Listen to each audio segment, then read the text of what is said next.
Olá, bom dia a todos. Está começando agora mais uma edição do A Notícia de Frente. Hoje, terça-feira, dia 9 de abril. E para quem é de Cuiabá, voltando aí de um feriado prolongado. Não é isso? E é claro, sempre agradecendo você pela honra da sua companhia. Aqui na bancada do Notícia de Frente, o professor Lolenberg Alves e o também professor Haroldo Arruda Júnior. É isso bom aí. dia, professor Haroldo. Bom dia, Lúcio Sorge, bom dia, professor Lolenberg Alves, bom dia a todos os nossos telespectadores e telespectadoras aqui da TV Vila Real. Bom dia, professor Lolenberg. Bom dia, Lúcio Sorge, bom dia, professor Haroldo, bom dia, telespectador. A gente começa o programa de hoje aí, que é um dia após o aniversário de Cuiabá, falando daquele que poderia ter sido um grande presente para a cidade, mas continua aí empacado aí, né? Nas ruas e avenidas, não só de Cuiabá, lá de Várzea Grande, onde foi aberta aí uma enorme cicatriz. A equipe jurídica do governo do estado discute o VLT e Mauro Mendes garante a solução em um ano. O governador disse que a equipe jurídica do governo estadual já se reuniu algumas vezes para discutir em que pé estão as obras do veículo leve sobre trilhos e garantiu que uma solução para o imbróglio será apresentada pela gestão dele até o ano que vem. Ou até o fim do ano, não é isso? Até o fim do ano. Você tinha prometido isso, né? Porque o prazo era de um ano, né? Mas essa decisão é se vai fazer ou se não vai fazer também, né? Não é isso? Né? Ele pode sim. decidir por não fazer. Ou eu estou enganado? Sim, não. Decidiu qual será que ele vai tomar uma decisão. Qual será o futuro do VLT. Qual é o futuro do será VLT. concluído ou se não será concluído. Não podemos levar susto aí se ele resolver não continuar, né, professor Lemberg? Ele pode decidir, juntamente com a diretoria, continuar. Segundo o governador, até o momento não houve nenhuma tratativa para a retomada da obra. Ele garante que a Procuradoria-Geral do Estado vem se reunindo para entender como está o andamento jurídico do VLT. E aí tem o seguinte, tem um dilema, né? Tem um dilema. De um lado, especialistas dizem, olha, o VLT não tem viabilidade econômica. Pois é. De outro, temos aí o seguinte, temos mais de R$1 bilhão que já foram gastos nessa obra. E aí, hein? É uma sinuca de bico, rapaz, é complicado. E aí? Muito complicado. Eu, particularmente, tenho uma opinião muito clara com relação a isso. Eu, particularmente, acho que deve terminar o VLT.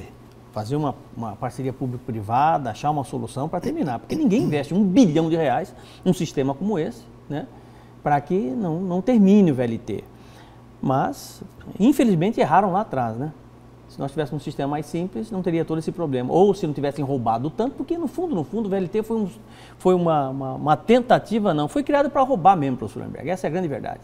Né? Desviaram muito dinheiro dessa história toda e agora deixaram essa bomba na mão do Pedro Táxi, que deixou na mão do Mauro Mendes. E agora eles, como governantes, como governador, têm que dar uma solução para o VLT. Eu ainda acredito na possibilidade de se fazer aí um consórcio, se fazer aí uma parceria público-privada, por que não abrir uma estação internacional, né?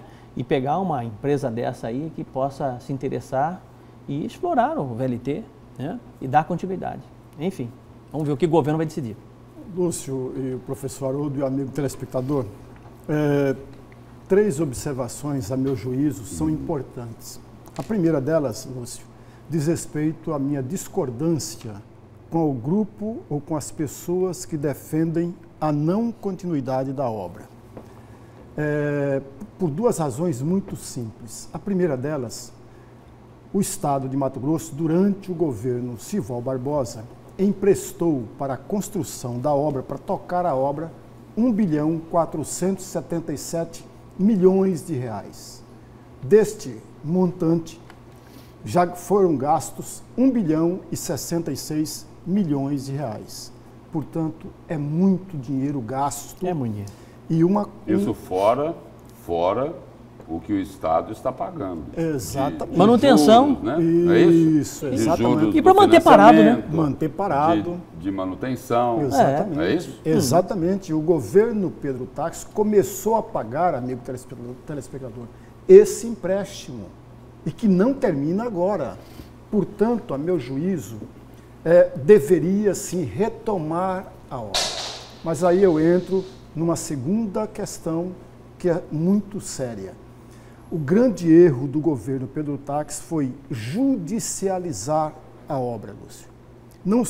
Não deveria, pelo menos naquele exato momento em que ele judicializou a obra, fazer isso. Deveria provocar, estimular uma longa conversa com o consórcio, que, diga-se de passagem, ele tem razão, parte por quê? Porque o contrato assinado entre o Estado, via governo Sival Barbosa, e o consórcio, era que se houvesse atrasos no pagamento da obra, o consórcio tinha o direito, 3 pagamentos atrasados, tinha o direito de paralisar a obra. Foi o que aconteceu em outubro de 2014. O consórcio parou de construir. E aí faltou a possibilidade, a articulação e o poder de articulação do governo Sival Barbosa de negociar melhor. O governo Pedro Táxi, ao invés de provocar uma conversa, judicializou. Isso foi o erro, porque ao judicializar uma obra, ela impede a sua solução imediata.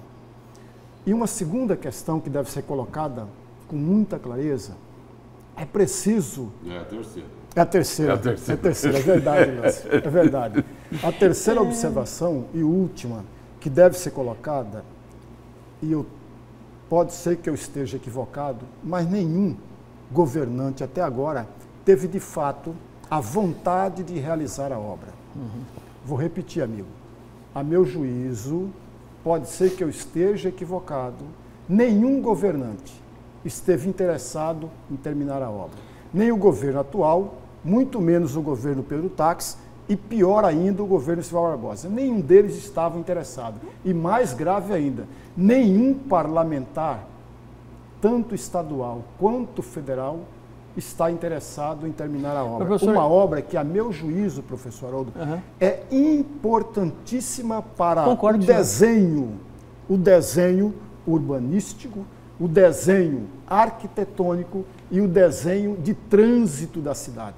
Muda completamente, e o professor Haroldo sabe disso muito melhor do que eu, o bairro Santa Teresa, lá no antes do século XX, ganhou impulso e ganhou possibilidade, eu estou falando do bairro Santa Teresa, para quem não sabe, é no Rio de Janeiro, ganhou impulso exatamente com a construção da linha do bonde, que até hoje existe, muito mais como turístico, mas ganhou impulso o bairro Santa Teresa e também ganhou impulso a urbanização da cidade do Rio de Janeiro por conta da linha do trilho do bonde. Então nós ganharíamos também nesse aspecto, Lúcio.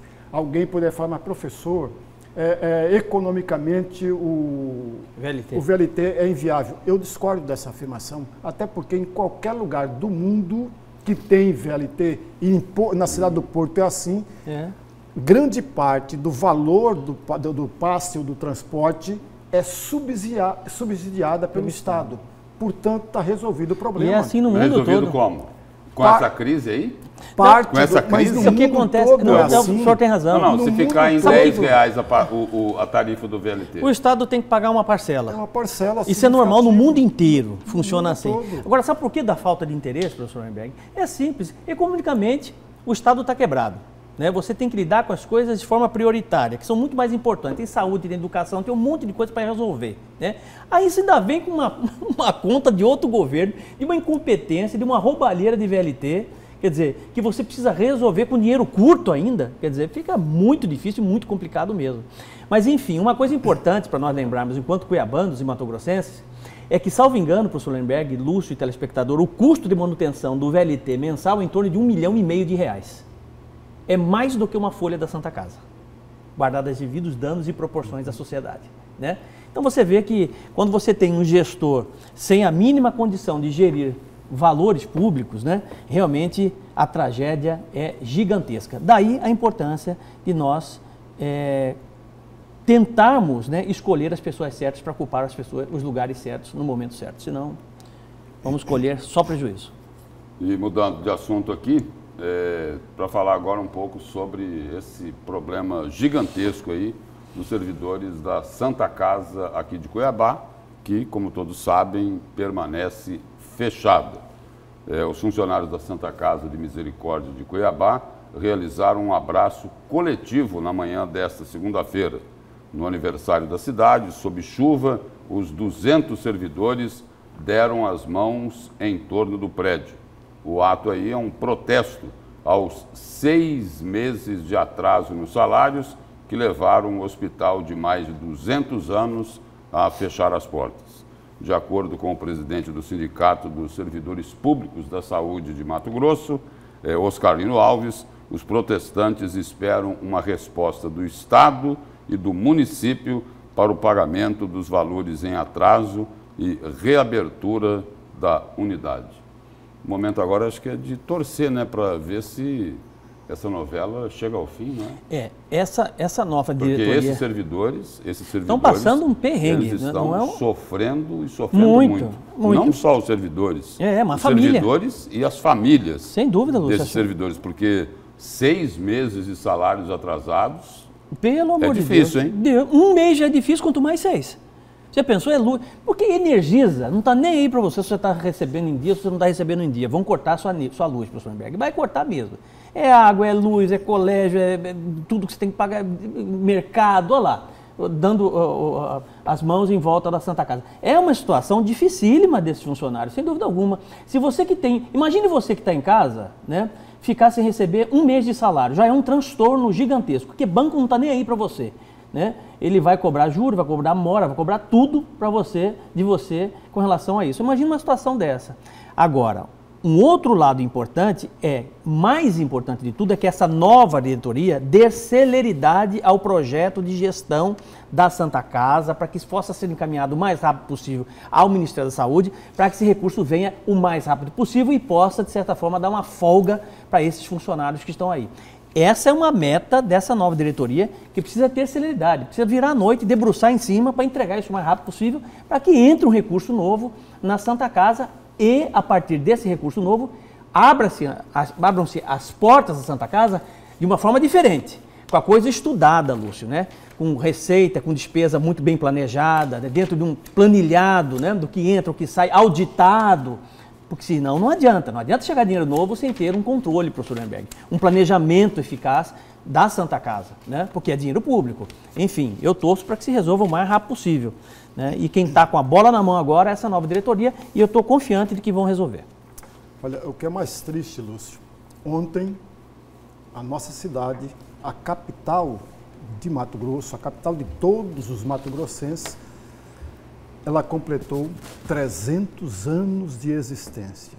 E justamente no dia de completar 300 anos, ainda se mantém uma das suas entidades mais antigas, uma delas, que tem 200 anos, a Santa Casa, fechada, mantida fechada.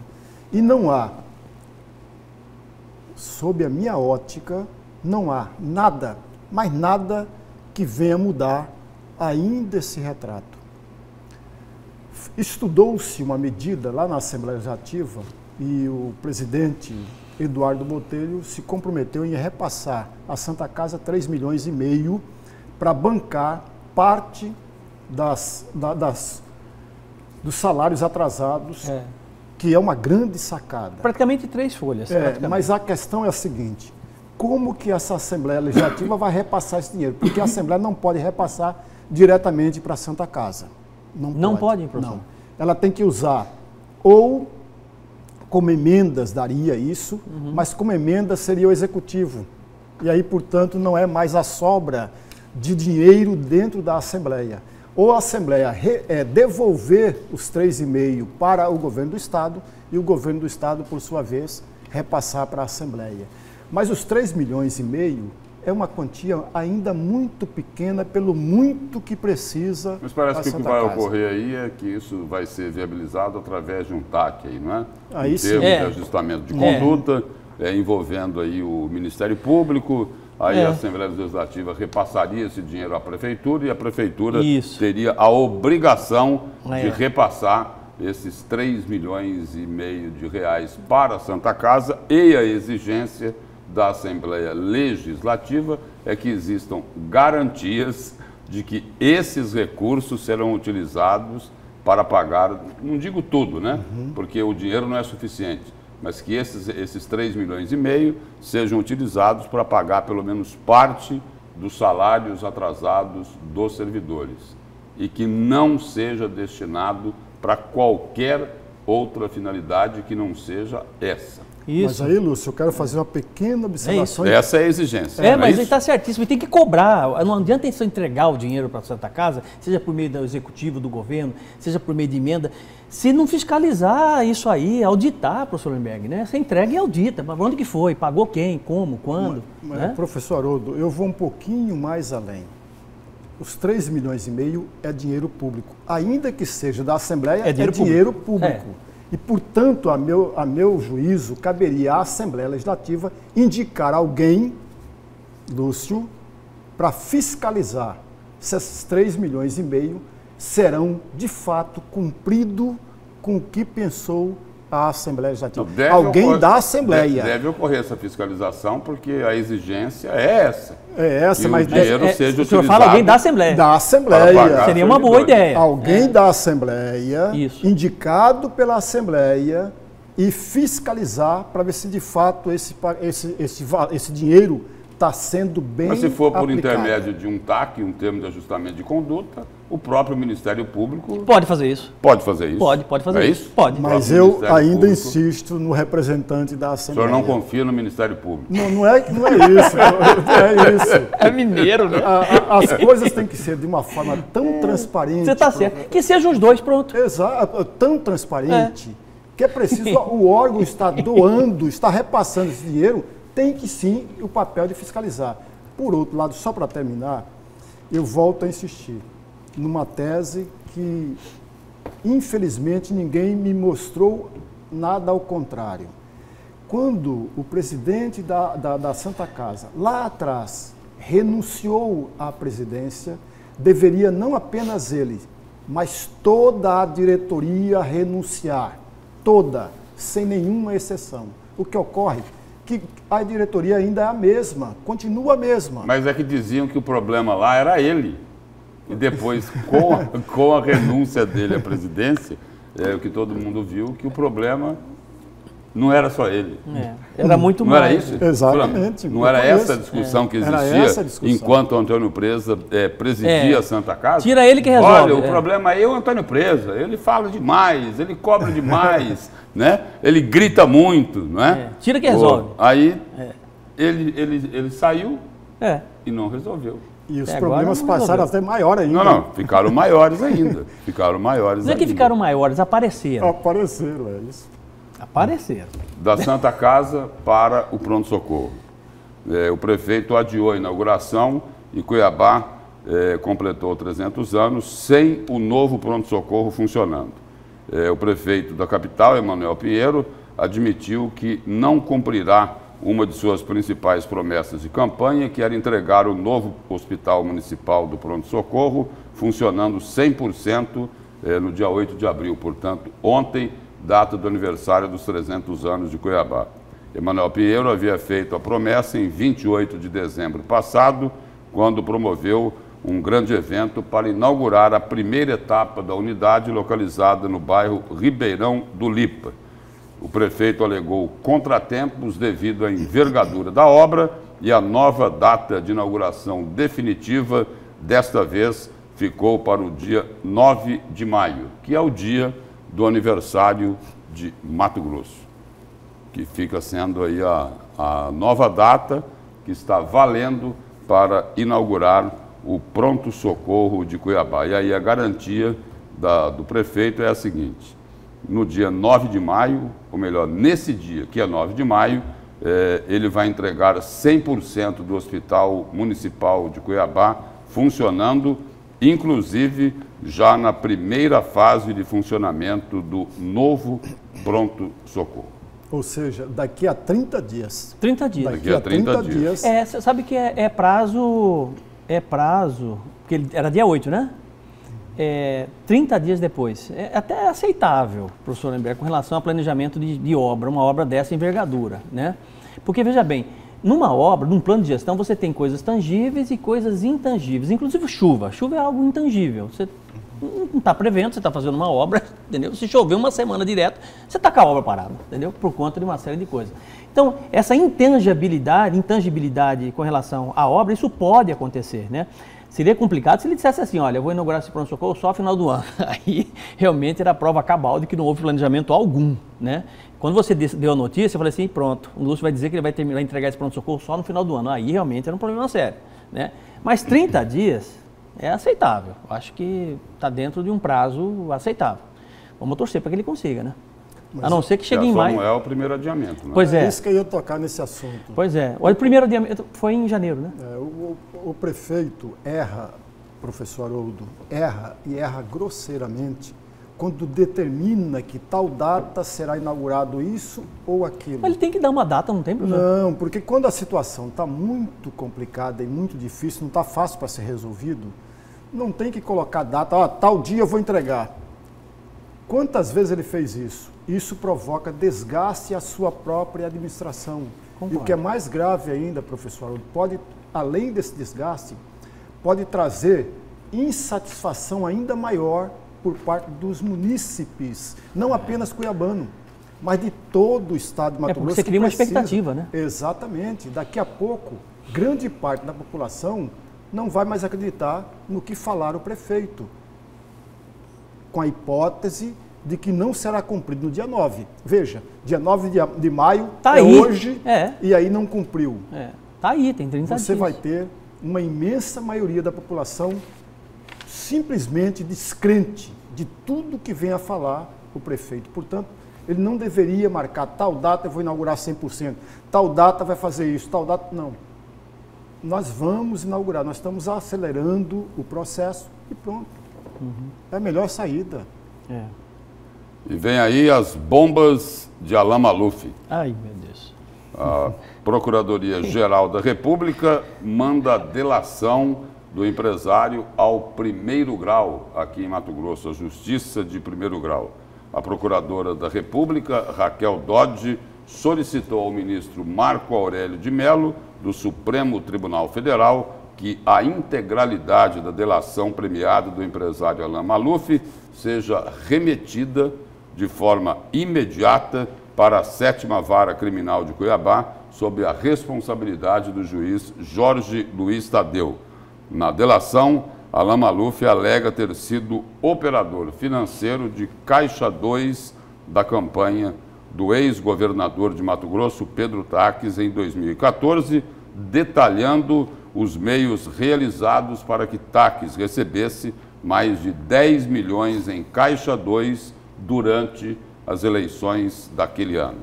A delação revelaria ainda um esquema de corrupção na Secretaria de Estado de Educação durante o governo tucano para pagar dívidas de campanha. Um dos principais beneficiários e que também teria atuado como chefe do esquema seria o ex-deputado federal Nilson Leitão, do PSDB, de acordo com as informações prestadas na colaboração premiada pelo empresário Alain Malufi. Tá, mas isso implica em quê? Né? Por pura ignorância, eu não sei. Eu quero saber o seguinte, isso aí depois você falou que vai para a primeira instância? Sim. Essa delação? Sim. Tá, vai para a primeira instância. Aí... Porque todo mundo perdeu o foro, não é? É isso, o governador né? Pedro Taques não tem mais o foro. Pois é, ninguém tem mais foro privilegiado. Não tem mais o foro, a não ser o seguinte, aí vem para a 7ª Vara e aí de repente se aparecer alguém aqui que tenha foro... Não vai ter ninguém. Por exemplo, não tem ninguém mais com foro. Por não exemplo, tem. Aí precisa quem foi citado também aqui, o atual conselheiro do Tribunal de Contas, é Guilherme Malufi. Só que ele foi citado na condição de deputado estadual. Ele não é mais deputado. Não tem foro mais. Não é mais deputado. Né? Mas a minha pergunta é assim... Então, é o seguinte, a 7ª Vara Criminal, por isso que a Procuradora-Geral da República decidiu aí enviar a delação do Alan Maluf para a primeira instância, para a 7ª Vara Criminal aqui de Cuiabá. Daí, uma vez decidido, vai para a segunda instância. Sim, é quando quem... no recurso, aí, na segunda instância... No recurso, vai para a segunda instância. Vai para a segunda instância. Aí, não cabendo recurso nenhum, a partir da segunda instância, cadeia. Sim, é isso? Sim, é o que... Só para o telespectador entender e eu entender também. A não ser o seguinte, que o Supremo Tribunal Federal mude isso, né? Pois é. Que segundo no meio do caminho muda. Não dá mais cadeia, né? Porque tem gente assim, coçando, né? Um comichão danado. Eu pensei que você não ia falar. Cuiabano entende comichão. Comichão, né? Tá com comichão para derrubar a prisão em entende um monte, né, Lúcio? Né? Tem um monte aí. Não, né? mas bastante gente. Bastante gente. Ufa! Bastante gente. Mas, né? Nossa Senhora. Quando vem para a primeira instância, vai caber à primeira instância o processo todo, a investigação toda. E não é de imediato que irá para a segunda instância, até porque tem recurso, não houve investigação ainda, não há investigação. Não é porque existe uma delação em que todos os citados na delação já são culpados. Mas entre investigação, citação, primeira instância, segunda instância, embargos dos embargos, essa encarnação ainda sai alguma coisa, professor? Ou só vai ficar para a próxima? Porque geralmente acaba no meio do caminho, né?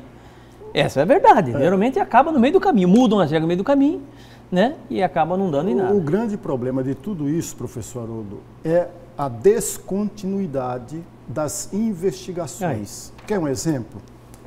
Vamos tocar exatamente no ponto aqui. A delação do Sival Barbosa, quem está sendo investigado além do Sival Barbosa? Ninguém. E então, tem um monte de gente citada. A investigação. Ninguém. Nem os empresários estão sendo investigados. Os empresários citados na delação. Os conselheiros agora, por decisão lá do Supremo, né? Os conselheiros afastados do Tribunal de Contas, os 5 conselheiros afastados, o caso deles agora vai para o Superior Tribunal de Justiça. Exatamente. É lá que o caso deles será analisado. Não é? Perfeito. Exatamente isso. Então, Perfeito. A falta de continuidade de uma investigação é que atrapalha todo o processo. Esse é o grande problema. Sem falar nas artimanhas de advogados empurrando para frente ou atrapalhando e etc. Que faz o papel deles, defender o seu cliente. E os advogados dos conselheiros aí, eles estão confiantes dos conselheiros afastados. Eles acham que, indo lá para o STJ, como foi a determinação do Supremo Tribunal Federal, vai ficar mais fácil. Que os clientes desses advogados, no caso, os conselheiros afastados, sejam reintegrados aos seus cargos, ou seja, voltem a ser conselheiros do Tribunal de Contas. Isso não é muito otimismo, não? Eu acho que é otimista, mas, Lúcio, já tem mais de ano que os conselheiros estão afastados, recebendo religiosamente. Um ano e meio. Um ano e meio. Um ano e meio. Me parece que eles foram afastados em setembro de 2017. Aí, é tempo muito grande, professor Haroldo. E onde está o pé dessa investigação envolvendo a culpabilidade ou não dos conselheiros afastados? Porque eles estão um ano e meio afastados e recebendo religiosamente o seu salário. E aí, qual que é a decisão? O fato tão somente do afastamento, a meu juízo, é pouco, Lúcio. É pouco, porque precisa saber o andamento de toda essa investigação. Eu não vi nada, em nenhum momento na imprensa, em nenhum instante divulgando os passos da investigação sobre esse crime com relação aos 5 conselheiros afastados. E agora nós vamos ao seu destaque, professor Lorenberg. Pois é, Lúcio, professor Haroldo e o amigo telespectador. A prisão em segundo turno, marcada, ia para a pauta no Supremo Tribunal. Prisão em segunda instância. Eu falei segundo turno? Segundo turno. Desculpa, amigo. Aí eu sou mistura político com eleição. Desculpa. Mas a prisão em segunda instância marcada desde dezembro do ano passado pelo presidente do Supremo Tribunal Federal, porque é o presidente que marca, que delimita a pauta das sessões, portanto, há mais de 5 meses, porque iria ocorrer exatamente amanhã essa sessão. Por uma razão simples, existem pedidos para que o Supremo Tribunal Federal repense sobre isso. Por outro lado, a leitura que o Supremo Tribunal fez em 2016, de 6 a 5, também abre margem para uma série de questionamentos. É exatamente esse o meu tema do comentário. E o seu destaque, professor Haroldo? O meu destaque é que o Jair Bolsonaro acabou exonerando o Vélez, que é ministro da Educação, né? Depois de ele tentar, de inúmeras tentativas de, segundo ele, acabar com as brigas ideológicas dentro do MEC, que acabou virando um espaço de ideologias, né? Ele acabou sendo exonerado e quem entrou no lugar dele foi o Abraham, né? Que é um professor formado em economia, com uma boa formação, a meu ver, né? Formado em economia pela USP e também tem formação na área de administração pública, né? Meu comentário é sobre essa saída desse ministro, que é a segunda saída de alguém do alto escalão, né? Do governo Jair Bolsonaro. E aí, esse ministro da Educação aí, o que foi demitido, um monte de coisa. Pode ser assim identificado como o trapalhão da esplanada dos ministérios. Porque foi ele que pediu o que ele fez de besteira só bobagem, não está no gibi, hein? É verdade. Nossa, é verdade. Era uma atrás da outra. Uma atrás da outra. Impressionante. E aí o seguinte, ele tinha que se explicar, pedia desculpa, né? Mas não disse que ia pedir demissão. Falou, não, demissão eu não peço, mas... E foi exonerado pelo Twitter do Jair Bolsonaro ontem, né? Ele já mandou lá e acabou sendo exonerado. Mas uma atrapalhada... Pelo Twitter. Uma atrapalhada atrás da outra, chega a ser impressionante. Aí a presidente da Embratur aqui tinha sido demitida pelo Instagram, né? Não foi naquela live? Foi. Mas, professor Haroldo, às 10 horas de ontem, o ministro da Educação, o ex-ministro da Educação, teve uma longa conversa com o Bolsonaro, com o presidente da República. Teve uma Mas nessa conversa ele já saiu demitido. Saiu praticamente exonerado ali da função, né? Mas a educação no Brasil tem uns desafios muito maiores do que a escolha de um ministro, né? Eu vou falar não pode sobre ser isso. Trapalhão, não é? De jeito nenhum. Se não complica, não é? Se não complica e muito, porque as atrapalhadas foram infantis, né? Não, ele perdeu lá todo o primeiro escalão dele. Foram 17. 17, né? 17. Pois é. Bom, dando sequência aqui, autoridades repercutiram nesta segunda-feira, no aniversário de Cuiabá, voltamos a falar de justiça aqui. As autoridades repercutiram o julgamento da juíza Selma Arruda, que está marcado para hoje, terça-feira, e as autoridades também comentaram aí esta novela, que a gente falava aqui agora há pouco, esta crise gigantesca da Santa Casa da Misericórdia de Cuiabá. Quem traz as informações é o repórter Oliveira Júnior. Bom dia, Lúcio. Você que acompanha o programa Notícia de Frente. As comemorações do tricentenário da capital começaram bem cedo, às 7 horas da manhã, na Catedral Metropolitana, com a missa celebrada em comemoração ao aniversário da capital pelo padre Dom Ednilton Mota. Várias autoridades participaram, falaram sobre a importância do aniversário da capital, repercutindo outros assuntos políticos, como o julgamento da juíza Selma Arruda, marcado para esta terça-feira. Mas a ausência sentida neste evento foi a do governador do estado, Mauro Mendes, que não compareceu e nem enviou representante. A Santa Casa, como é que a Assembleia está apoiando esta negociação junto com o governo, a prefeitura? Sim, a Assembleia já ajudou na reunião que teve da prefeitura e o governo do estado, a Assembleia intermediou isso.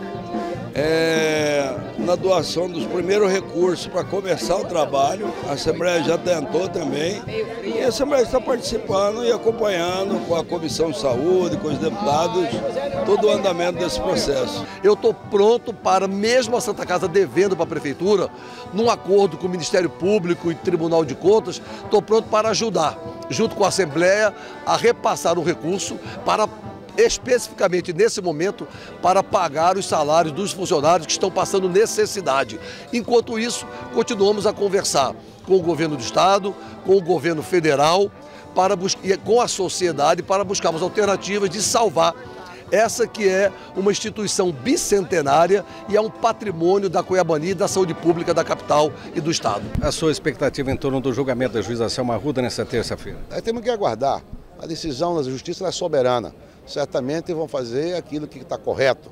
Não podemos, em hipótese alguma, confundir com política pessoal, política partidária ou de interesse de um ou de outro. Muito pelo contrário, tem que ser justo. Eu espero que a Justiça de Mato Grosso, de fato, como sempre foi uma justiça que procurou sempre de forma mais democrática e mais transparente, fazer aquilo que certamente está correto dentro dos padrões constitucionais. Com imagens de Edilson Paulo Oliveira Júnior para a Notícia de Frente. E aí, professor Lorenberg, professor Haroldo? Pois é, esse julgamento deveria ter ocorrido na terça-feira da semana passada. E um dos juízes, um dos integrantes da Justiça Eleitoral, comunicou na segunda-feira às 14 horas que não poderia estar presente na sessão. E como não há um juiz substituto e não se pode ter um julgamento de tamanha importância com a ausência de integrantes da Justiça Eleitoral, a sessão, a pauta, melhor dizendo, o julgamento do pedido de cassação da chapa da ex-juíza e atual senadora Selma Arruda foi adiada para hoje, para o dia de hoje. Pois é. Tomara, mas tomara mesmo, que os integrantes da Justiça Eleitoral estejam presentes e façam de fato o julgamento, por duas razões. E aí cabe uma pequena observação. Nenhum de nós aqui e nem o grupo está contra a senadora Selma, mas é preciso dar agilidade a um processo que, veja, amigo, no dia 7 de outubro foi realizada a eleição para o Senado, Lúcio. E não há segundo turno para a disputa ao Senado. Não, o que precisa e urgente é se tomar uma decisão. Exatamente. Né? Olha, a senadora, as acusações que pesam contra ela são verdadeiras? Não são verdadeiras? Simples assim. Agora, eu acho... dizer, ela cometeu o crime de Caixa 2? Praticou lá o abuso do poder econômico? Mas você sabe quando, Lúcio, que essas respostas... Se ela provando em contrário, vai ser inocentado. Vai ser inocentado. Mas aí que está. Agora, se não conseguir provar o contrário, a tendência... Vai perder o mandato. É que é o seguinte, o Tribunal Regional Eleitoral, a tendência seria de cassar o mandato dela, ela não conseguindo provar que é inocente. É normal, não é no caso dela, é em qualquer processo. Mas você sabe onde está o problema? E olha, o que tem de informação nos bastidores sobre esse caso... É impressionante. Mas é uma coisa que me chama a atenção... Cada dia surge uma informação. Cada dia surge uma informação. Né? No final de semana aí, surgiu uma informação de que ela teria postado nas redes sociais dela um comentário dizendo que o desembargador Pedro Sakamoto já teria declarado voto, e aí os especialistas dizem que a intenção seria para tentar declarar a suspeição dele. É muita conversa. O desembargador Sakamoto é o relator. É o relator, o desembargador Pedro Sakamoto. Eu duvido muito que ele tenha vazado isso, eu duvido. Mas, até professor... como relator, ele tem todo o cuidado para não fazer, para não passar... Quando é que essas acusações contra a Selma vieram à tona? Logo depois da eleição? Logo depois, no mesmo mês de outubro, o candidato à época, senador Sebastião Carlos, entrou com um pedido à Justiça Eleitoral, acusando a candidata, uso de caixa 2... Já tinha tido eleição? Já tinha passado. passado. Teve um processo que foi anterior, não teve? Teve. O processo do publicitário, do Júnior Braz. Exatamente. Mas aí era para a questão das dívidas e etc. Pois mas tem tudo a ver com isso. Tem tudo a ver com isso. Tem tudo a ver com a isso. minha pergunta, que eu acho que as respostas de tudo isso, né, deveriam acontecer, professor, porque nós estamos no mês de abril, certo? Né? Professor Lorenberg, não deveria ser pauta principal, prioridade do Tribunal Regional Eleitoral, pegar esse processo lá atrás, professor, em outubro, novembro, dezembro, apurar isso, apurar mesmo, entendeu? Para decidir, inclusive com a própria vontade da Selma, que ela se diz inocente, ela mesmo diz o seguinte, olha, eu quero que acelere isso, tá? Antes de uma diplomação. Antes de uma diplomação. Aí tem uma explicação do próprio Tribunal Regional Eleitoral. Durante a explicação é a seguinte, durante o período eleitoral, a Justiça Eleitoral, ela tem uma agilidade maior. Depois que termina a eleição, essa agilidade diminui um pouco em função do que, professor? A culpa é da justiça? Não, não. A culpa é da legislação. Quem é que faz a legislação? É o legislador, no caso, o parlamentar. É o legislador, é o parlamentar. Mas nesse caso aí, se decidir agora, tem outros casos da justiça que se arrastam por muito mais tempo. Muito mais. Quer dizer, nesse caso aí, a eleição foi ali em outubro, não foi? Dia 7 de outubro. E aí vai ter uma decisão agora, se tiver o julgamento hoje, se não tiver nenhum motivo de força maior aí, Lúcio, a tendência é que se decida o que é que acontece com o mandato da senadora. Se vão manter o mandato ou se ela pode ter o mandato cassado. Né? Lúcio, mas... Se bem que, o seguinte, pode-se cassar o mandato aqui, mas ela não perde o cargo imediatamente. Ela vai recorrer lá ao Tribunal Superior Eleitoral. Por isso que eu falo, veja bem, professor, o raciocínio é simples. Veja bem, se nós conseguimos, por exemplo, a Justiça conseguisse dar um veredito final com relação a essa questão da Selma antes da diplomação, né, é uma coisa. Tem casos que o sujeito, ele é diplomado deputado, é diplomado senador, passa-se 3, 4 anos, professor Lemberg, tem projeto de lei dele lá, tem assessores, ele recebe como senador, recebe como deputado, entendeu? 3, 4 anos e não se resolve isso. Aí lá no finalzinho do mandato, não, ele realmente não poderia ter... E como é que ficam esses anos todos? Mas, professor Haroldo, o seu questionamento é importantíssimo. Vamos dar um exemplo muito próximo de nós aqui. A ata da chapa do Pedro Táxi ao Senado em 2010, que foi alegado e foi comprovado que havia fraude naquela ata. Trocaram os suplentes, né? Trocaram. O que estava embaixo foi para cima, o que estava em cima veio para baixo. Aquilo, veja, até hoje não se tem ainda uma decisão José da Justiça Medeiros ganhou o Eleitoral. mandato do senador, é isso? É isso. Até hoje, passou todo o mandato. Por que isso? Aí volta a minha observação muito clara.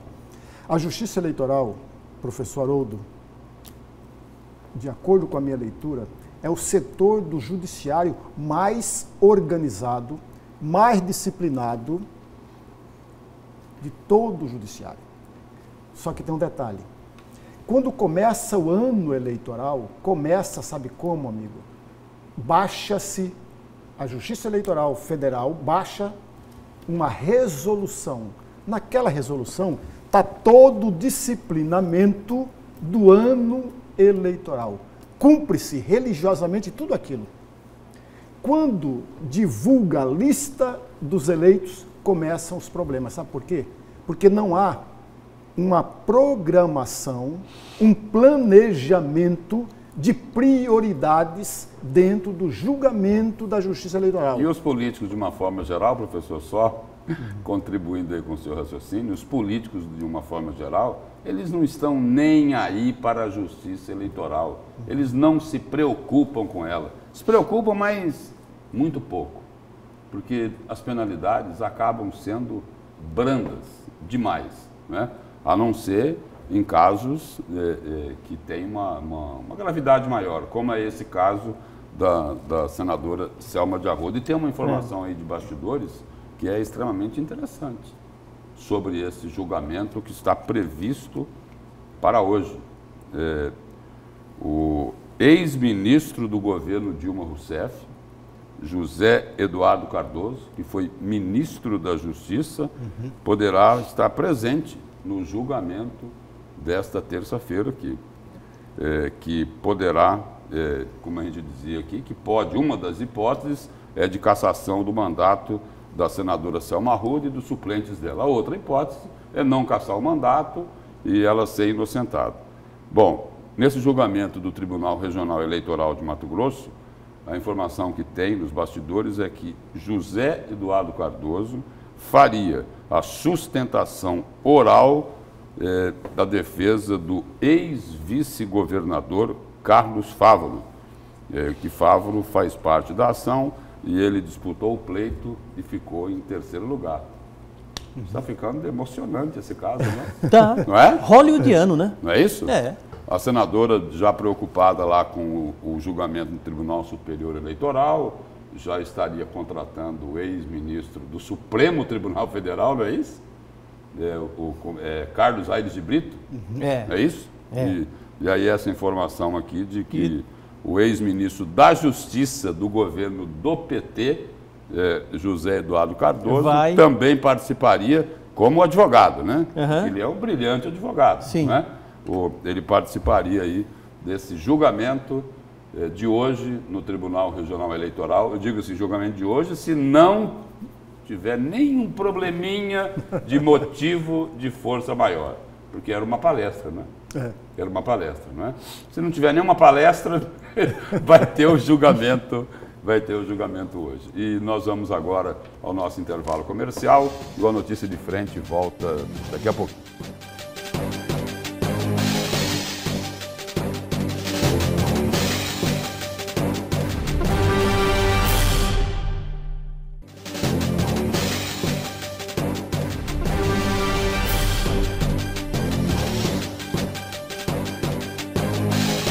Nós estamos de volta com a Notícia de Frente desta terça-feira e a gente falou bastante aí de julgamento no bloco anterior aqui.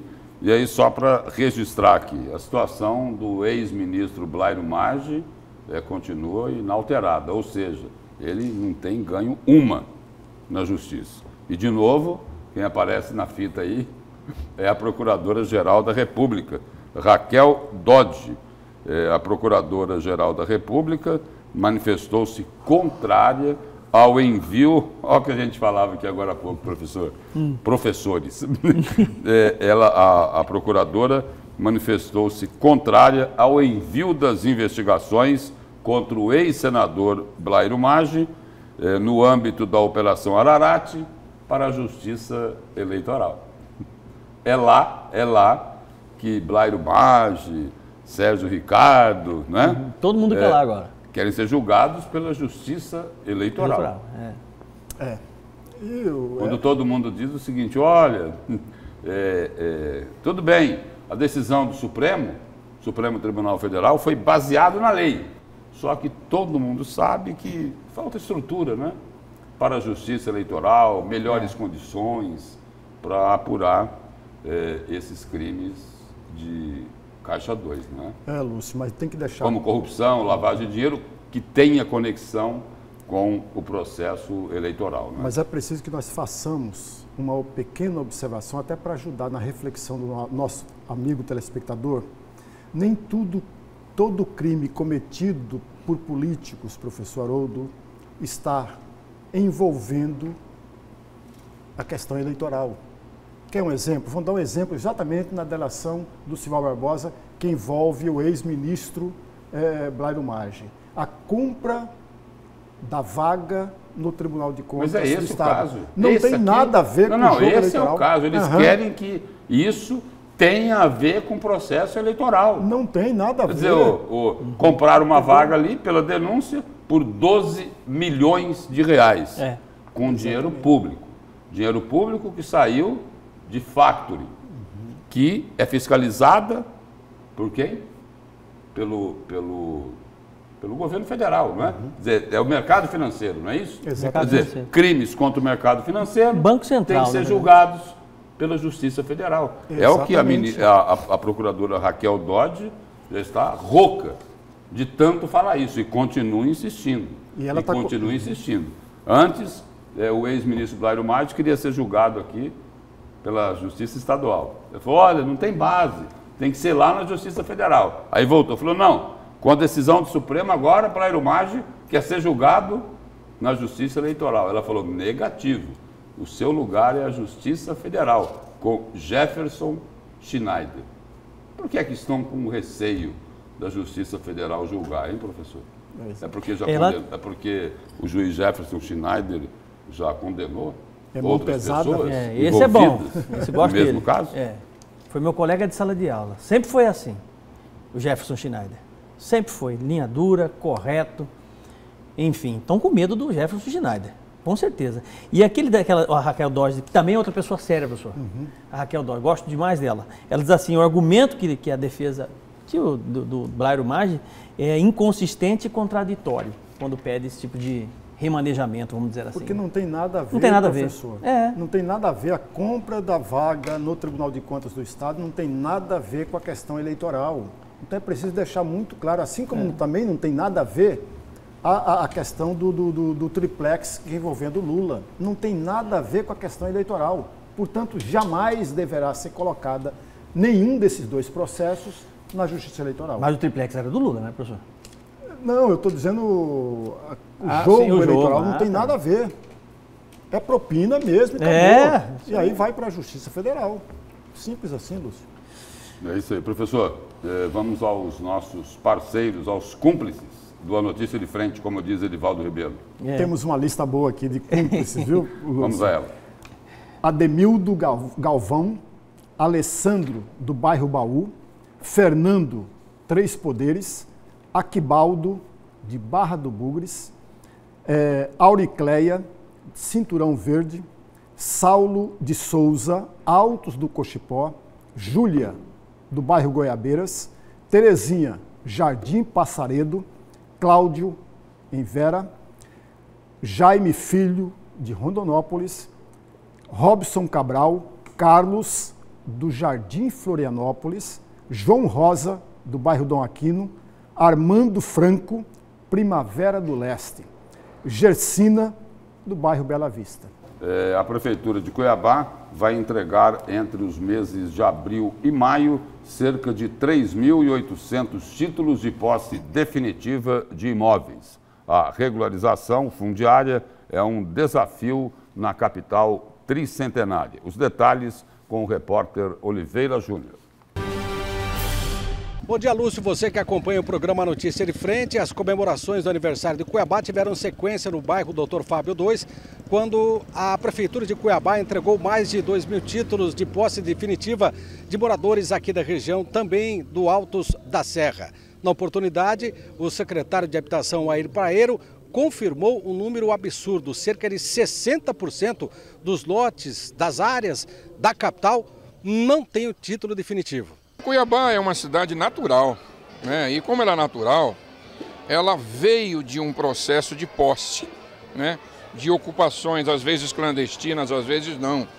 Mas essas ocupações padecem do registro imobiliário.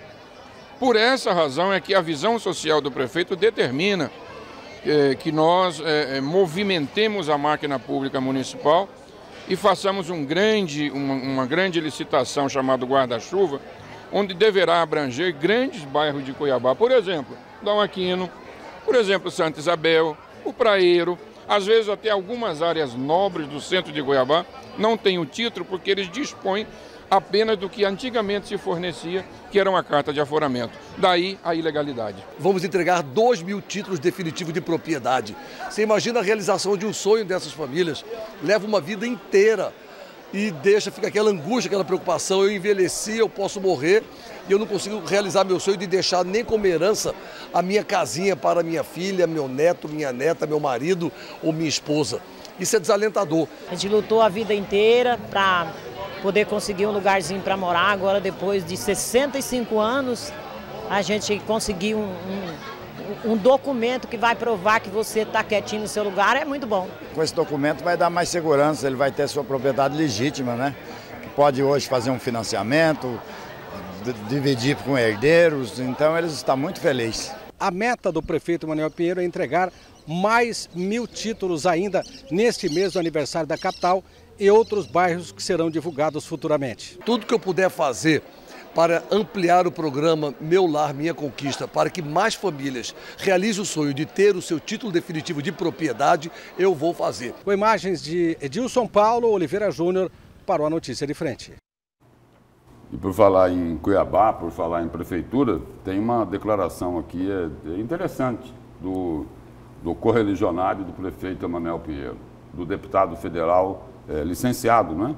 Carlos Bezerra, o presidente eterno do MDB. Ele fez uma análise aí para o site Folha Max sobre o aniversário de Cuiabá. E aí ele destacou que a capital ainda não teve um prefeito 100% completo.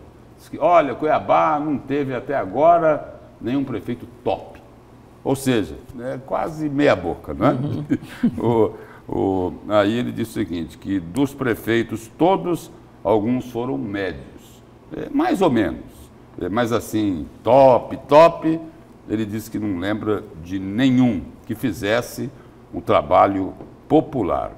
Disse que Cuiabá teve bons prefeitos, alguns eram ligados a ele politicamente, a ele Carlos Bezerra, outros eram adversários, mas aí ele disse que não se lembra de um prefeito, ele se lembra de um prefeito quando ele era garoto, Hélio Palma de Arruda, que foi um bom prefeito de Cuiabá. Sobre Roberto França, diz que também fez uma boa gestão. E tem vários outros que foram bem. Aí ele fala assim, olha, o próprio Dano de Oliveira fez uma administração razoável, no nível desses daí. No nível desses daí. E aí depois ele complementa aqui. Nenhum prefeito de Cuiabá foi 100% do que ele, Carlos Bezerra, imagina que deveria ser um prefeito em toda a história da cidade. Na época de Dante de Oliveira, diz Carlos Bezerra, olha só que interessante, professor. Na época de Dante de Oliveira, por exemplo, ele disse, olha, eu era governador. Aí eu tive, Carlos Bezerra dizendo, eu tive que inventar a compra de uns terrenos para passar dinheiro para a prefeitura não atrasar salários. Diz, olha, esse negócio de terreno persegue Carlos Bezerra, não persegue? Persegue, porque na delação do Sr. Barbosa ela aparece. Não tem a história lá de tem. uma delação? Tem. Mas ali ele não teve que inventar terreno. Pelo que Silval Barbosa disse, Carlos Bezerra foi o quê? Uma espécie assim, de corretor de luxo? É isso? Mais ou menos isso. É isso aí? Mas assim, com relação a essa posição do Carlos Bezerra, com relação aos prefeitos que já passaram por Cuiabá, professor Lorenberg, né, eu vou buscar um pouquinho da ciência para explicar exatamente a questão da insatisfação. Nós nunca teremos um prefeito, nunca, guarde essa frase, mas não pode chorar. Mas se perguntasse para ele, olha, quem foi o melhor prefeito de Rondonópolis, ele ia falar, olha, Carlos Bezerra foi top do top do top. Pode ter sido para uns, mas para outros certamente que não foi. Nós nunca teremos, né? Nunca teremos prefeitos, governadores que sejam 100% top do top do top. Porque a insatisfação humana é inata ao ser humano e certamente nós nunca ficaremos satisfeitos com tudo aquilo que nós queremos. Isso é fato, né? Tanto é que é muito mais fácil nós criticarmos e depreciarmos determinada gestão do que elogiar. Isso é quase que prazeroso a crítica, né? O elogio é mais difícil de um ser humano para outro, né? Mas enfim, o que a gente tem que torcer e o que a gente precisa somar é fazer com que o que está dando certo, né, possa ser melhorado e o que ainda não fez possa ser feito. E possamos acreditar nas pessoas que uma vez têm a caneta na mão para poder resolver os problemas. A insatisfação ela é importante, porque é a partir dela, professor Lorenberg, que as transformações acontecem, que as mudanças acontecem, né? Então eu fico tranquilo com relação a isso. Todos os prefeitos que nós tivemos, cada qual com toda a dificuldade, professor Lorenberg, né? Roberto França, Frederico Campos, Dante de Oliveira, Mauro Mendes, o próprio Emanuel Pinheiro que está aí na gestão, todos tentam fazer uma coisa boa para Cuiabá. Não existe maldade nisso, professor Lorenberg. Existem uns que têm mais facilidade e têm melhor gestão e outros que têm menos facilidade e não conseguem realizar certas coisas e têm mais geral, problemas. Sem ser específico, sem pessoalizar, tem o seguinte, né? Professor Haroldo, tem muita gente aí que já fez tanta promessa aqui para Cuiabá, mas tanta promessa e depois quando senta lá... Não consegue. Não é que não consegue, não honra o que prometeu. Se você não tem certeza que vai cumprir, por que é que você promete? Eu não estou falando de João, Antônio, Paulo, não. Na linha geral. Sabe por que você não promete? Porque se você não promete, você não se elege. Simples assim. O Carlos Bezerra. Simples assim, né? Veja bem, o povo sabe que não vai cumprir muitas das vezes, professor Lorenberg. Sabe que não vai cumprir, né? Tem coisas que foram prometidas em gestões passadas aí de outros prefeitos, outros candidatos a governador, que definitivamente, se você olhar para aquela promessa, não tem a mínima condição de ser cumprida, professor Lorenberg. Mas ele é eleito prefeito, eleito deputado, eleito vereador, né? Por que isso acontece? Porque o candidato sabe que se ele não prometer, se ele falar a verdade, professor Lorenberg, ele não se elege. Essa é uma tristeza da humanidade, mas vai fazer o quê? Paciência. Carlos Bezerra foi reeleito presidente do MDB de novo, né? De novo. E parece que a Janaína Riva é a vice-presidente do MDB.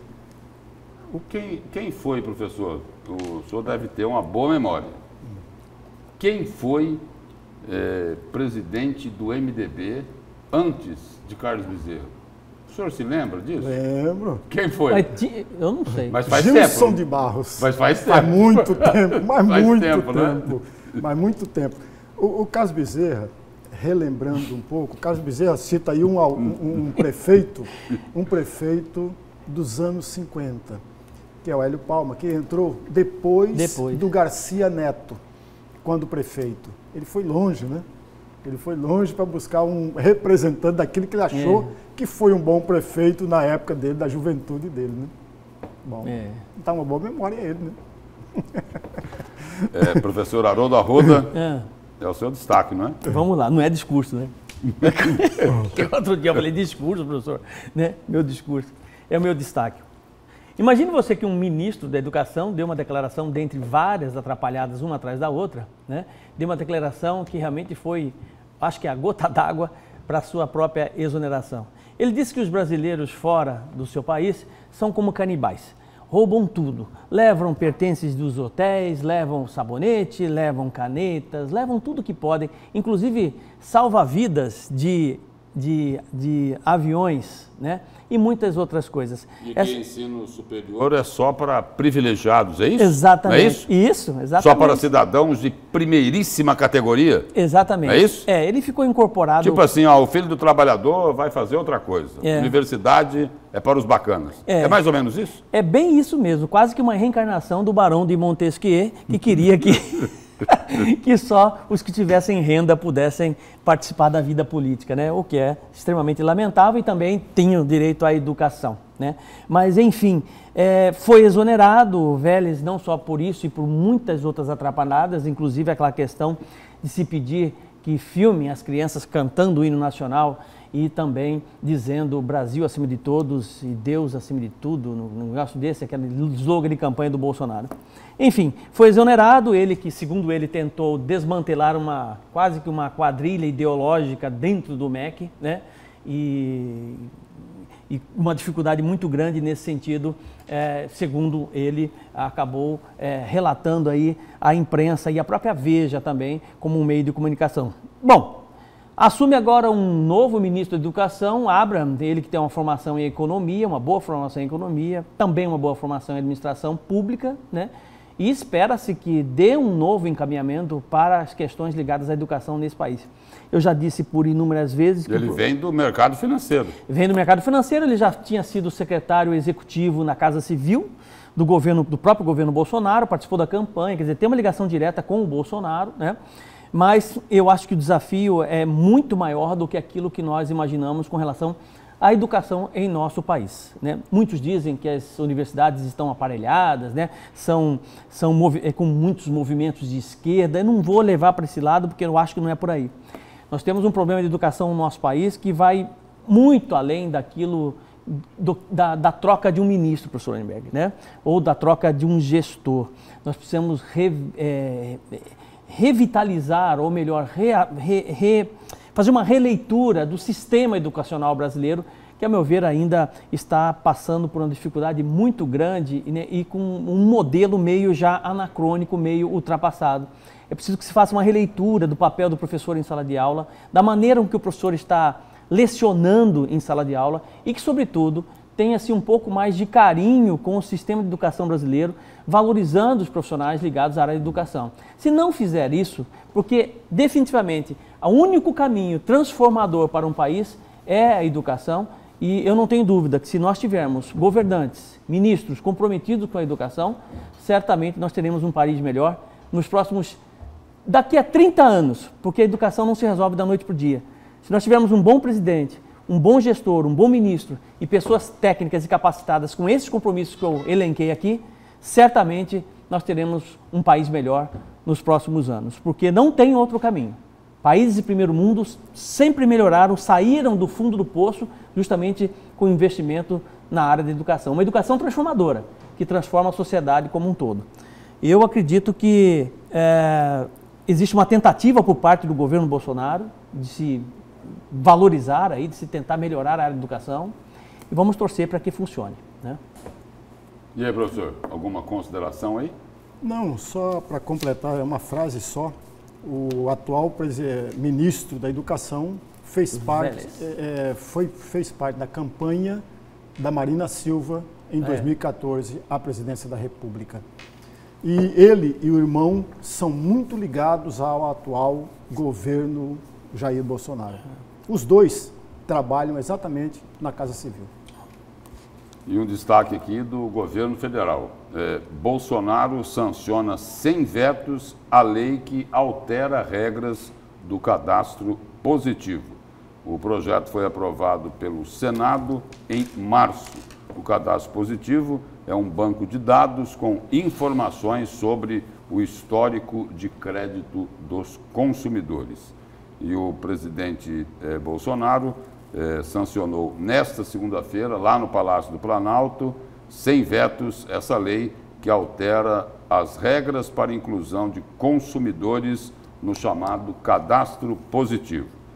Colocada entre as prioridades da agenda econômica do governo de Michel Temer, a proposta foi aprovada em definitivo pelo Congresso em março deste ano, já na administração de Bolsonaro. O texto da nova lei teve origem no Senado, foi modificado na Câmara e precisou passar por uma nova análise dos senadores, que foi concluída no mês passado.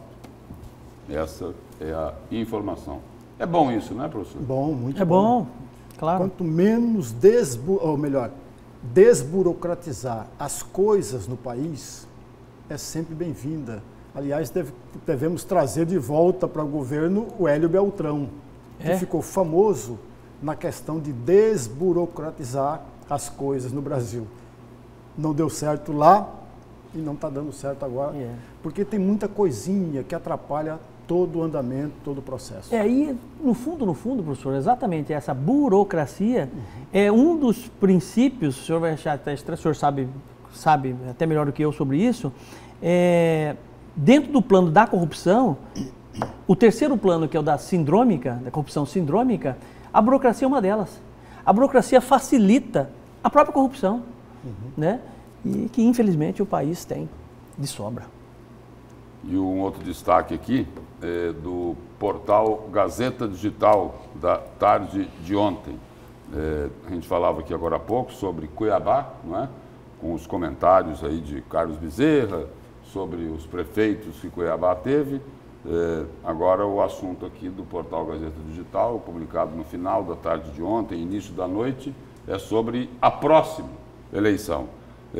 Campos, a família Campos, né? Estaria apostando em Eduardo Botelho para a prefeitura de Várzea Grande. A preocupação dos partidos para as eleições municipais de 2020 já começou, e só reforçando, esta reportagem está no Gazeta Digital. E aí é o seguinte, falando de 2020, um dos nomes fortes é o do deputado estadual Eduardo Botelho, atual presidente da Assembleia Legislativa. Isso lá para Várzea Grande. Júlio Campos, um dos líderes do partido no estado, afirma que o nome de Botelho seria praticamente consenso para a prefeitura de Várzea Grande. Principal polo do Democratas aqui em Mato Grosso, Várzea Grande tem como prefeita Lucimar Campos, que não poderá concorrer novamente ao cargo porque já foi reeleita. Por isso, a sondagem em torno de outros nomes já começou para garantir que o nome esteja massificado até o período eleitoral. Um outro nome aí que também se ventila é do atual vice-prefeito de Várzea Grande.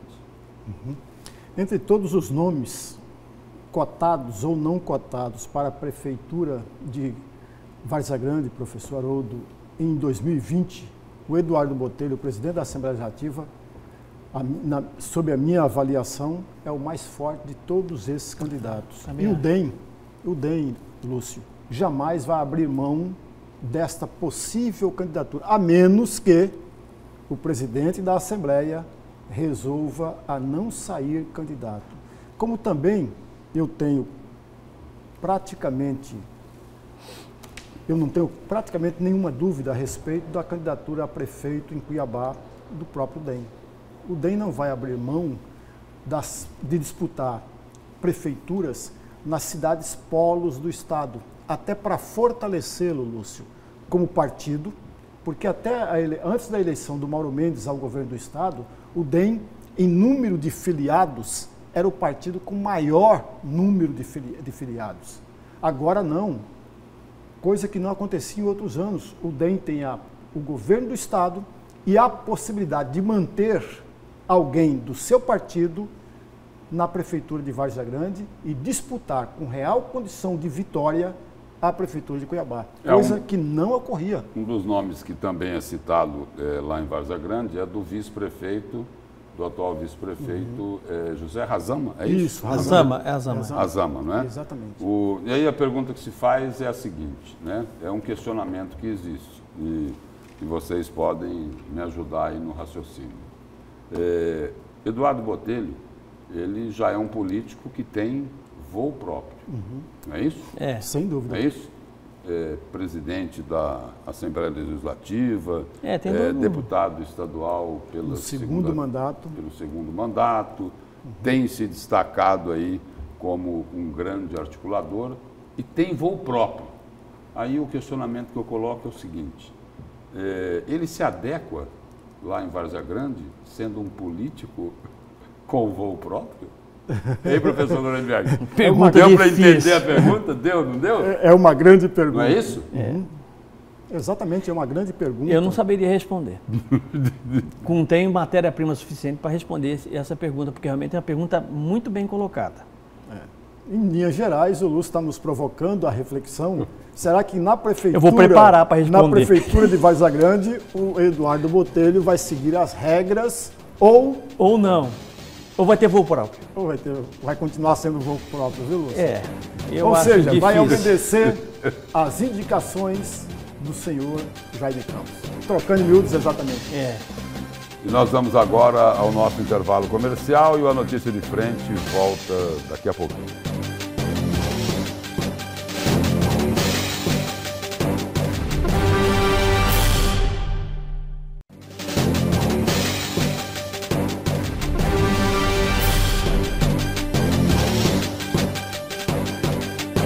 Nós estamos de volta com a Notícia de Frente desta terça-feira, dia 9 de abril. Um evento importante que está previsto para hoje aí, no meio político, é o julgamento lá do TRE, do Tribunal Regional Eleitoral, no caso da senadora Selma Arruda. Tudo certo. Né? Quer dizer, por enquanto.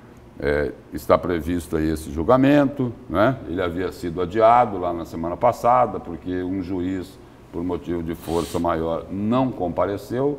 E aí um assunto que nós conversamos aqui no decorrer do programa, no início da noite de ontem, foi destacado no site Folha Max o seguinte: Selma quer suspeição de relator e ainda tenta adiar a votação de cassação. A senadora Selma Arruda ainda tentará uma última cartada, segundo o site Folha Max, para evitar o julgamento da ação por crime eleitoral que responde no TRE de Mato Grosso e pode culminar com a perda do mandato dela. O julgamento está previsto para ocorrer na sessão desta terça-feira, a partir das 9 horas da manhã. De acordo com informação de um jornalista da revista Época, Guilherme Amado, Selma ingressaria com um pedido de suspeição do relator do caso, o desembargador Pedro Sakamoto. O motivo seria o vazamento do voto dele a veículos de imprensa do Estado. Aí um trecho aqui entre aspas, porque é a publicação de um trecho da revista Época. A ex-juíza, conhecida como Moro de Saias, acusa o desembargador Pedro Sakamoto de ter antecipado o voto favorável à sua condenação à imprensa local, fecha aspas. E aí, só para concluir aqui, na última semana, segundo a notícia aqui, surgiram rumores de que Sakamoto iria acompanhar o Ministério Público Eleitoral, que emitiu parecer favorável à denúncia por crime de Caixa 2 cometido por Selma Arruda. Em alegações finais, o procurador Raul Batista Leite sugeriu a cassação de Selma Arruda e os suplentes dela, além da realização de novas eleições ao Senado Federal. Fortes emoções por aí, não é, professor? Fortes. O pedido da Selma baseia exatamente naquele vazamento, entre aspas, é bom a gente deixar muito claro, o vazamento de parte do voto do relator. E os seus advogados estão fazendo o papel dele, viu, Lúcio? Está procurando todas as formas para jogar para frente uma decisão que, a meu juízo, já deveria ser tomada há muito, mas há muito tempo. E a decisão, nós é que vamos tomar aqui. O seu destaque. O seu destaque, professor. Então, tá bom. Você não falou nós vamos tomar, então pronto, o seu destaque, professor. Lúcio, professor Haroldo, meu amigo telespectador. Em 2016, o Supremo Tribunal Federal decidiu, por 6 votos a 5, a prisão em segunda instância. E a partir daquele momento, houve toda uma discussão, mas a imensa maioria da população passou a ser favorável a essa decisão do Supremo Tribunal Federal. Mas alguns setores da sociedade passaram a ser contra. Uma delas, evidentemente, são os advogados criminalistas.